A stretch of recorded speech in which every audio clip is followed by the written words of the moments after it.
안녕하세요. 봄여름가을 피부과 강순호 원장입니다. 이번에는 Q&A 세 번째 시간 레이저에 관한 Q&A를 하도록 하겠습니다.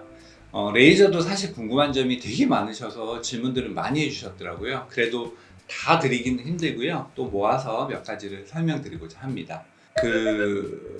흔히 이제 뭐 인터넷 괴담, 뭐 도시 괴담처럼 이제 인터넷 같은 데 찾아보면 레이저 치료를 많이 하면 피부가 얇아지고 예민해지니 레이저 치료를 해서 피부를 치료하지 마세요, 이런 얘기들이 있어요. 사실 그게 맞는 부분도 있지만 틀린 부분이 많습니다. 문제가 뭐냐면 이렇게 생각하셔야 돼요. 저희가 피부가 있고 색소 치료를 할 때 목표는 피부 밑에 있는 멜라닌들을 파괴시켜서 그것들을 분해시키고 우리의 대식세포라고 하는 것들이 그 녀석들을 잡아먹어서 없애는 거예요. 그러니까 청소시키는 거거든요. 그러면 우리가 그 멜라닌들을 터트리고 파괴시킬 때 그 멜라닌들이 터트리면 어떻게 될까요? 그 주위에 아주 작은 상처들이 생깁니다. 아주 작은 염증들이 생기죠. 그 색소가 터지면서 그 주위에 조그마한 영향을 미치기 때문에 치료받는 동안, 그리고 그 상처가 회복되는 동안 피부가 약간 예민해지고 좀 붉어지거나 그런 소위 말하는 염증 반응이 있습니다. 아주 심하진 않아요. 하지만 우리가 피부가 조금 예민해졌다, 피부가 조금 붉어졌다 라고 느껴질 정도의 느낌으로 분명히 그런 느낌이 생깁니다. 하지만 이 멜라닌을 파괴하고 터트리거나 깨지 않으면 색소 치료는 아예 불가능해요. 무언가를 깨야지 이 부분에서 그 대식세포들이 멜라닌을 청소하기 때문에 그렇게 하지 않고서는 사실 치료가 된다고 할 수가 없죠. 그런데 이 강도가 불편하지 않을 정도의 강도에서 일어나는 것들인데, 조금 예민하시거나 하신 분들은 피부가 좀 붉다, 피부가 좀 예민하다, 이런 느낌을 받으실 수 있어요. 그런데 그것은 치료가 끝난 뒤에는 자연스럽게 회복합니다.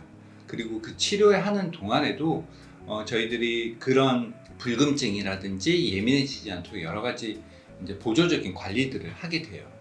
그렇게 하면서 이제 꾸준히 치료를 하고 나서 멜라닌이 없어지고 나면 그러고 나면 피부는 자연스럽게 오히려 더 건강해집니다.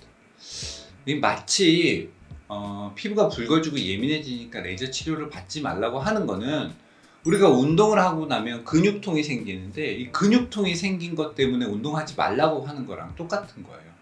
우리가 치료를 할 때 피부가 건강해지기 위해서 하는 거고 좋아지기 위해서 하는 건데, 물론 뭐 레이저 자체에 예민하거나 우리가 관리를 하는데 어떤 관리에 예민한 분들이 있어요. 그런 분들은 저희들이 그런 것들을 캐치해서 그런 예민함을 좀 피하도록 노력을 하죠.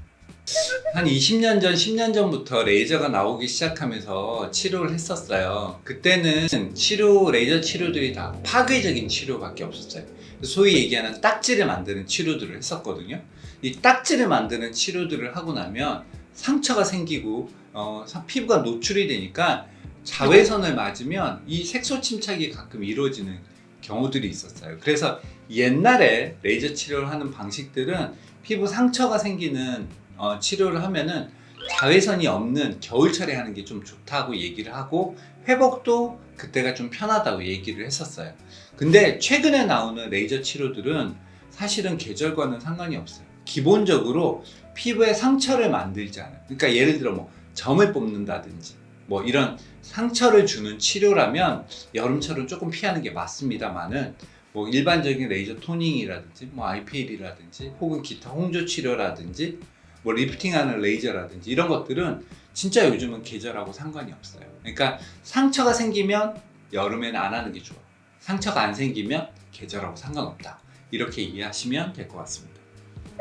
피부과에서 같은 치료, 같은 레인저인데도 가격이 다른 이유는 짜장면집의 가격이 다른 거랑 사실은 똑같은 이유예요. 뭐 제가 표현을 조금 그렇게 했지만 이건 진짜입니다. 왜냐하면 장비가 같다고 해서 가격이 같을 이유가 없고요. 장비가 같다고 해서 가격이 다를 이유도 없어요. 무슨 얘기인고 하니 레이저 치료를 한다는 건 간단하게 설명을 드리면 좋은 레이저를 좋은 의사가 치료하는 게 가장 이상적이겠죠. 마치 좋은 비싸고 좋은 차를 아주 운전을 잘하는 드라이버가 운전을 하는데 뒷자리에 내가 앉아 있다. 그게 가장 좋아요. 근데 반대로 아주 좋은 레이저를 가지고 있지만 아주 경험이 없거나 실력이 없는 의사가 시술을 한다면 그 결과 역시 장담할 수가 없어요. 반대로 얘기하면 아주 별로 좋지 않은 장비를 아주 실력이 좋은 의사가 시술한다면 결과는 좀 더 좋을 수도 있어요. 그러니까 여러 가지 다양한 변수들이 있다고 생각하시면 되고요. 그리고 그 병원에서 이 시술에 대한 비용을 이 정도를 받아야 병원에 운영하고 수익이 남을 수 있다고 판단하기 때문이라고 저는 생각하거든요. 그래서 뭐 싼 건 싼 대로 이유가 있고 비싼 거는 비싼 대로 이유가 있죠. 우리가 뭐 티셔츠 같은 것도 시장에 가면 5,000원짜리도 있지만 백화점 가면 50만 원짜리도 있거든요. 그게 뭐 큰 원가의 차이라기보다는 그 안에 어떤 다양한 요인들 때문에 가격 차이가 난다고 생각을 해요. 그래서 레이저가 이 병원이랑 이 병원이랑 똑같은데 왜 가격 차이가 나지? 라고 생각하실 필요는 없을 것 같습니다. 레이저에 관한 또 간단한 Q&A를 제가 또 해드렸고요. 뭐 그 외에 레이저는 사실 궁금한 게 너무 많으실 수도 있어요. 궁금하신 게 있으면 밑에 댓글 달아주시면 제가 시간 날 때마다 보고 답을 드리겠습니다. 항상 시청해주셔서 감사합니다. 문열한과학의 피부과 정승훈 원장이었습니다. 감사합니다.